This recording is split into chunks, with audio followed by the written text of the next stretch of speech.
kalau maca Muslim namung hadis tunggal niki ya, tapi niki menjadi dasar agama ya, dasar. Suwi tak boleh macet ya. Payah. Kalau terangaken niki. Terus niki kalau sekali tak kritis kan mukaddim. Keyakinan ulama sedunia Nabi itu tidak bisa dihitung ya. Karena di muqtadil ayat walaqad arsalna rusulan min qablik, bahwa rasul itu banyak asal sebelum Muhammad. Kemudian minhum man qasasna alaika minhum lam naqsusna wa sebagian mat tak critakno kowe, sebagian ndak. Jadi Nabi Muhammad sing nabi mawon ada rasul-rasul yang enggak beliau kenal. Mergo wa minhum lam naqsusna wa sampai ada ulama mengatakan bahwa adadul anbiya ka adadir romal. Pokoknya tidak bisa dihitung jumlah nabi, jumlah rasul. Cuma ada konvensi ulama sedunia yang wajib dikenal, diketahui itu 25. Itu yang disebut teng Aqidatul Awam hum adamun idrus nusun napa buduma saleh wa ibrahim kullum mutaqa. Nah, kemudian 25 ini periodisasi dakwahnya atau kerisalahannya. Itu diidentifikasi oleh ulama lewat riwayat terutama oleh Quran dan hadis sahih. Ibn Saman Rasul silang. Dan itu dimulai Nabi Nuh. Ya, jadi kawitannya Rasul buatan Adam. Kalau dalam tulisan ulama mesti sangi sinten Nuh. Ya, karena Nuh itu awalur rasulin bu'itsa fil ardi. Yang pertama untuk mandat khas Rasul. Kenapa tidak dihitung dari Adam? Karena Adam itu masih khas ubuwah ma'al bunuwah, khas orang bapak dengan apa? Anak. Sehingga periode Adam tidak mungkin ada syariat sedetail ketika periode Nuh, karena Nuh itu sudah nabi ketiga. Ya, keyakinannya ulama dunia rata-rata ngitung periode setelah Adam baru Nabi Idris. Idris tidak nabi risalah. Kemudian baru Nabi Nuh. Ini yang benar-benar nabi membawa risalah, membawa aturan. Ini bersama ngerti. Karena Nabi Nuh itu membawa risalah, membawa aturan. Iku wis gawane aturan mesti melahirkan problem. Problemnya aturan itu apa ya? Dilawan. Karena aturan mesti apa? Dilawan. Nah, ketika dilawan, orang Nabi mesti punya metode, punya panduan gimana menghadapi lawan atau musuh agama. Kemudian Nabi Nuh bagaimana yang dikenal niku dakwah walaqad arsalna nuhan ila qaumihi falabitha fihim alfasanatin ila qamsina wa aman. Niku periode dakwah niku 950 napa? Dalam tempo 950 tahun itu ngendikane Nabi Nuh, inni da'autu qaumi lailau wa nahara. Falam yazidhum du'ai ila nawa sampai berbagai metode dijajal, termasuk metode summa inni a'lantu lahum wa asrartu lahum nawa israr. Metode iklan, metode terbuka sampai metode israr. Nah, ini perlu harus dikenal gitu. Karena kadang orang hanya mengenal bahwa Nabi Nuh pokoknya akhirnya masuk no kaumnya. Padahal masuk no itu sudah wajar sekali karena 950 tahun jajal berbagai metode lira gitu. Pokoknya latihan nyai. Khusuk diruangi meruntus keturunan sing ra seneng ya cek pirang. Sesuk aku kesel aku khusuk ya wong biasa-biasa. Wah rugi deh. Itu kan lho jajal iki khusuk mesti ora betah. Jebule perlakuan masyarakat ya biasa-biasa.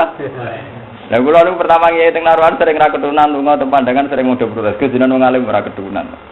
Ya saiki takokno kiai sing keturunan itu kesel ta urung. Kan mereka rata-rata teman saya tak takoki. Kowe keturunan terus wong seneng nggih mboten ku sampe mau. Lara ngono. Itu Nabi Nuh juga gitu. Metode apa saja dijajal, metode israr, metode iklan, da'utu qaumi lalau wa no juga. Walhasil akhirnya Nabi Nuh putus asa, kemudian terjadi fatalistik itu tadi. Rabbila tazar alal ardi minal kafirina napa dayara. Innaka intazar hum yudillu ibadaka wala yalidu ila fajiran kafar. Kemudian setelah Nabi Nuh, itu yang tercatat oleh sejarah dan didokumentasi oleh ulama itu hanya 5 nabi. Itu bisa dikenal dengan Nabi Ulul Azmi. Dan sampean ngerti, Nabi Ulul Azmi itu rata-rata ulama ngitung tuh Nuh, Musa, Ibrahim ya, Nuh, Ibrahim, Musa, Isa, terus Nabi sinten Muhammad. Ya, tapi ulama yo ono kurang ajar. Kira usah anut bahasa aku nak bahasa vulgar, nak vulgar kualat. Tapi aku nak kula ya sah. Ulama yo ono kurang ajar. Jare ulama-ulama Nabi Ulul Azmi papat tuh sing Nabi Muhammad rata cocok mbek Nabi Nuh. Mereka beda partai. Ulama itu cerita-cerita di antara Nabi Ulul Azmi iku Nabi Muhammad sing rapati cocok mbek sinten? Nabi. Mulane ra ono ning riwayat hadis Nabi Mi'raj ketemu Nabi Nuh. Mereka rapati apa? Cocok. Akal-akalan ono riwayat, tapi sing jawab ulama kaliber. Maksudnya buat ulama mubalek, ulama tenan, sing ngarang-ngarang kitab hadis, buat ulama maklar partai, buat ulama tenan. Tapi ternyata iya, di riwayat-riwayat hadis sahihah itu Nabi itu kelihatan melawan sekali metode yang dilakukan Nabi Nuh, yaitu metode hancur-hancuran. Cara Jawa pasot. Karena menurut Nabi Nuh, teorinya Nabi Nuh teori genetik. Nak gento mesti nglahirno gento. Makanya ketika gento-gento ini dihilangkan, kemudian pertanyaannya Tuhan, lalu anaknya kayak apa? Udah ikut dosa. Dari Nabi Nuh, anak gendong mesti lahirno gendong. Gene gendong mesti lahirin apa? Wala yalidu ila fajirong. Umpama duwe anak mesti yang lahirno gendong. Walhasil akhirnya dituruti pangeran, semua orang itu musnah, termasuk anak-anak kecil yang enggak berdosa. Ketika periode Nabi Muhammad mengalami hal yang sama, saat beliau diusir dari Mekah, hijrah ke Habasyah. Kembali ke Mekah diusir lagi hijrah ke Habasyah kedua. Baru hijrah beneran ketika periode Madaniyah. Jadi sebenarnya Madaniyah itu sudah hijrah ketiga gitu. Cuma paling sukses. Itu Jibril mertui Nabi, ya Muhammad, kalau kamu ingin apa gunung Uhud atau gunung ini saya tungkapkan ning kafir Mekah. Malah Nabi itu wa mahdi qaumi fa innahu la ya'lam. Nabi misalnya tetap gendut terus, Abu Jahal nganti-mati gendut terus. Umpama bapak-bapaknya tetap gendut, saya berharap anaknya ra koyo bapak.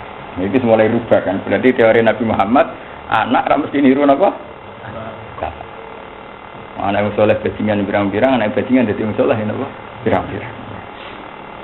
Ternyata teori Nabi Muhammad itu yang benar, dan kebenaran teori Nabi ini yang paling abadi la yaumil kiamah.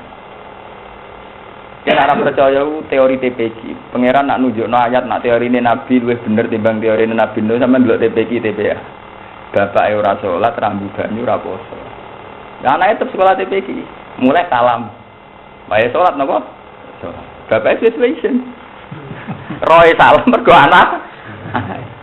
Engko wae poso cacwiri do poso, bapake mangan iki. Lho TPK baru katakan itu terjadi pengislaman secara kultural, ora lewat kiai tapi lewat anak. Akeh wong abangan enggak nglawan kiai, mergo anake wis sekolah TPK. Nak mulai ya salam ya berperilaku Islami. Bapaknya akhirnya abangan lah kalah be anak tuh anak. Nah be kiai iso gedeng, wong gedeng anak kan gak iso. Lah teori itu yang dimaksud Nabi fa'arju an aku na aksarahum tabi'an yaumal qiyamah. Akhirnya Nabi piyambak menangis. Walid bin Mughirah itu orang yang paling sangat serius biayai kudeta, biayai pembunuhan, biayai macam-macam biaya supaya Muhammad kalah. Ya sini Walid bin Mughirah itu salah elek wong. Abu Jahal ya elek wong. Tapi sing bersejarah dalam Islam, wong Islam kabeh utang jasa ambek jasane Khalid. Padahal Khalid itu anak selingkuhan. Jadi Walid itu ora sekedar gendong musuhin Nabi Muhammad. Yo pakar selingkuh. Khalid itu anak selingkuh. Tapi periode Khalid sudah jadi pahlawan apa? Islam. Itu berarti Nabi mustajab. Jadi ketika Nabi akhirnya ora kersa membumi hanguskan Mekah, niku mpun manen Khalid bin Walid. Gini ku piyambak Islam sausé perang Uhud. Termasuk manen Malik Ikrimah rak bin Abi Jahal. Bapak Abi Jahal kagungan anak sinten? Ikrimah. Banyak sekali sahabat-sahabat yang Islam padahal bapak kafir. Mustafa seneng jadi dene kiai ra kudu bapak kiai. Ya kan ya. Jadi bapak melarat ora kudu anake melok melarat kan oleh dilawan lah. Mergo genetik itu ora iso marisno napa? Kesalehan. Bon, kula cerita. Akhirnya semenjak itu teori Nabi Nuh direvisi total. Semua ulama Islam ijma maksudno model Nabi Nuh tidak boleh ditiru. Sehingga semua nabi boleh ditiru itu tidak benar. Kaidah bahwa semua nabi boleh ditiru itu tidak benar. Artinya ketika syariat ini benar-benar dinasah, dihapuskan, direvisi, maka syariat ini tidak bisa dipakai. Termasuk Nabi Nuh punya syariat, maksudnya kaumnya. Karena syariat ini direvisi Nabi Muhammad tidak boleh, ya sudah syariat ini berarti apa? Tidak terpakai. Makanya nanti ada babu naskhi millati jamil anbiya bimillatihi. Bahwa syariat semua nabi dinasah oleh syariatnya sinten? Nabi Muhammad. Yaitu mulai ahkam al-fiqhiyah sampai masalah al-manhaj fid dakwah. Ini ruang tenan, sampeyan ora salah paham. Mulai al-ahkam al-fiqhiyah, misalnya dulu kalau baju kena najis era Nabi Musa digunting. Sekarang hanya cukup dicuci. Dulu tobat era Nabi Musa faktuluan busakum. Harus dibunuh. Era Nabi Muhammad istighfar nangis gedek-gedek supaya luwih murah. Paham nggih? Pokoke wis politik duwe gelap-gelap lah kok istighfar nangis sawangane wis diistighfar. Pokoke walhasil orang usah bunuh-bunuhan. Itu banyak revisi hukum baik fikih maupun manhaj fid dakwah. Ya, makanya tenggene Nadzuman Jawharatul Tauhid diterangkan wa nashum ba'du millatihi bimillatihi. Itu harus dinasah. Nah, saiki sing dadi masalah apa dinasah pula syariatnya Nabi Musa ya sama dinasah. Syariatnya Nabi Isa ya dinasah. Ini ketok nek Quran niku pakar sejarah konsisten. Lah Nabi 5 iki sing ra dinasah mung syariate Nabi Ibrahim. Karena jelas-jelas di antara ulul azmi Nabi Muhammad untuk mandat anit tabi millata Ibrahim napa? Mungkin sampean. Makanya 5 nabi ini ulul azmi tapi tidak harus kita ikut. Karena nabi kita tidak sama. Yang nabi kita harus sama itu hanya anit tabi millata Ibrahim hanifah. Sebab itu dalam sholat hanya ada Allahumma sholli ala sayyidina Muhammad wa ali Muhammad kama shollaita ala Ibrahim. Tidak ada Musa, tidak ada Isa, apa meneno, beda partai. Lho niki tenan kula ngaji biyen tapi tenan. Guyonane kula iku cek duwe sanad. Timbang nangise Mustofa. Yo nangis rugi ngono. Rugi kebodhon. Niku ketara bahwa Quran itu linear. Jadi ketika Nabi Muhammad hanya disyariatkan dengan Nabi Ibrahim, misalnya Quran ya anit tapi millata Ibrahim apa? Hanif. Ya Allahumma sholli ala sayyidina Muhammad wa ali Muhammad kama shollaita ala Ibrahim wa ali napa Ibrahim. Begitu juga menyangkut mudin ya melok-melok ngono. Mudin nak marahi wong wis mati. Iki nak takok iman abuka bapak am sapa kon jawab Ibrahim. Jadi wis katut kabeh sak mudine sak kiyaine sok. Ora kalau di bapak Ibrahim zaman abuka kon jawab napa? Ibrahim. Iku silsilahe panjang, bae saiki dadi rutinitas mudin silsilahe panjang. Saiki dadi rutinitas. Wae man abuka kon jawab sinten? Ibrahim. Ajane mayite ora karep bapakku Karmen Ibrahim. Lah iso kae kan anut. Wan abuka kon jawab sinten? Termasuk menyangkut ngadepi wong dolim. Lagi semburu di rumahno kiai-kiai. Ngadepi wong dolim utawa wong ra seneng. Niku semburu sampean rumahno. Nabi Nuh ngadepi wong ra seneng akhire dipasutno. Nabi Musa ngadepi wong ra seneng akhire ditenggelamno ning laut sinten Merah. Nabi Isa ngadepi wong sing salah paham bingung. Nak bingung terus ra melok-melok, khase wong saleh. Wong saleh iku nak bingung terus muni ra melok. Partai ora jelas kabeh, mboten nderek. Wah, dise wong saleh modele kembar. Wah, senengane muni mboten nderek. Niku cerita kuno. Bareng Nabi Isa ro kaum iku salah paham tentang beliau, mergo ana sing nganggep dekne pangeran, ana sing nganggep anake pangeran logos, ana ibnu wong, ana macam-macam. Ya muni mboten nderek. Nabi Isa matene pangeran intu azibhum fa innahum ibadu. Wah niku urusane jenengan to Gusti, nek jenengan siksa niku kaula-kaulane jenengan piyam. Wa in taghfir lahum fa innaka antal azizul hakim. Ora ghafurur rahim tapi niku al azizul hakim. Soal jenengan sepuro, lho jenengan yang ngambil kebijakan lho, kula ora melok-melok. Iku khase wong saleh mulai dhisik ra melok. Jadi masuk golput barang ya ra melok. Nabi Muhammad boten, bolak-balik Nabi Muhammad anit tabi millata Ibrahim napa? Hanif. Lah Nabi Ibrahim ngadepi wong sing ora seneng, ngadepi wong sing gedeng. Faman tabi'ani fa innahu minni. Wa man asani fa innaka ghafurur rahim. Nak karuan sing seneng kula Gusti, karuan kelompok kula. Nak sing durakani kula jenengan sepurane sing gedhe. Mulane semenjak itu metode Nabi Muhammad sampai ulama ila yaumil qiyamah nak ngadepi wong dolim ku sabar. Saking sabare akeh ulama kancanan wong dolim. Kesabaran. Mbah, sabar sing terkenal nakal kok akrab, sabar. Mergo ora ana metode dakwane ulama Nabi berhadapan-hadapan mek wong dolim. Mulane akeh kiai mesti disenengi preman. Angger khas ulama mesti preman seneng. Mergo ora tau ulama alim gedeng wong dolim. Lho cerita kono iki ora melok-melok. Kulo nek ulama dadi ngerti sanad-sanad ngoten ngerti. Nah, kulo nganti saiki yo kancanan wong dolim pirang-pirang. Tapi kan rapati wong curiga, angger gak pati capres kan gak pati curiga. Misale dolim maling pitik, tak kancani paling banter toko-tokoe Gus Bak nobatno maling pitik. Tapi nak sing dolim wong gede-gede mesti wong curiga, untuk piro kok ngene. Lho mboten, tapi sampean harus tahu sejarah itu. Sampean ndak boleh suudzon. Karena kita ndak punya sanad berhadapan-hadapan orang dolim. Lepas dari mungkin per personal ada kasus, per oknum ada masalah, tapi tidak bisa dalam pakemnya umat Nabi, pakemnya ulama Nabi itu tidak boleh berhadapan sama orang zalim. Meskipun harus iqamatul haq ya, kalau hukum ditegakkan gitu, tapi tidak pernah ada sanad berhadapan sama orang. Jika mulai di sejarah Nabi Muhammad ya nyabari Daksur, nyabari Suroko. Kayak apa Suroko 3 kali mau membunuh Nabi, sudah jelas-jelas di depannya Nabi ya diangkat, ditarik. Pas sampai mata ini jerum jarane, ya ditarik oleh Nabi diselamatkan. Apa dipateninya diselamatkan.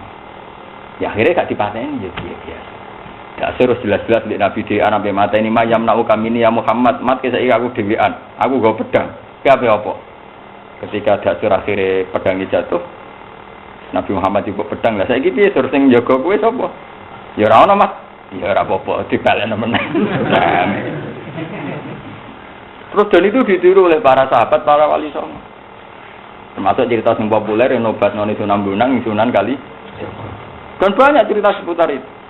Sampai tanya seputar Jombang dulu Basim Asari. Sing daerah ini Jombang mergo hijau be abang. Dulu sampai menjadi daerah hijau karena Basim Asari nyabari wong abangan yang Jombang. Tanyakan sejarah Mbah Khudori Tegalrejo. Dulu di situ juga ngadepi geng-geng Tegalrejo. Kemudian ditobatkan beliau. Tanyakan sejarah Mbah Karim di Lirboyo. Pondoknya Syekh Duki di Lasem itu dulu tempat prostitusi. Termasuk Mbah saya, Mbah Sidik dulu ya juga gitu. Semua sejarah ulama-ulama top mesti bersentuhan, bersinggungan, berinteraksi mbek wong-wong. Dan reputasi ini rata-rata ya ora mutung, ya ora maksudna sabar. Saiki saking sabar berkawan. Ora usah kalah. Itu permainan kelas tinggi.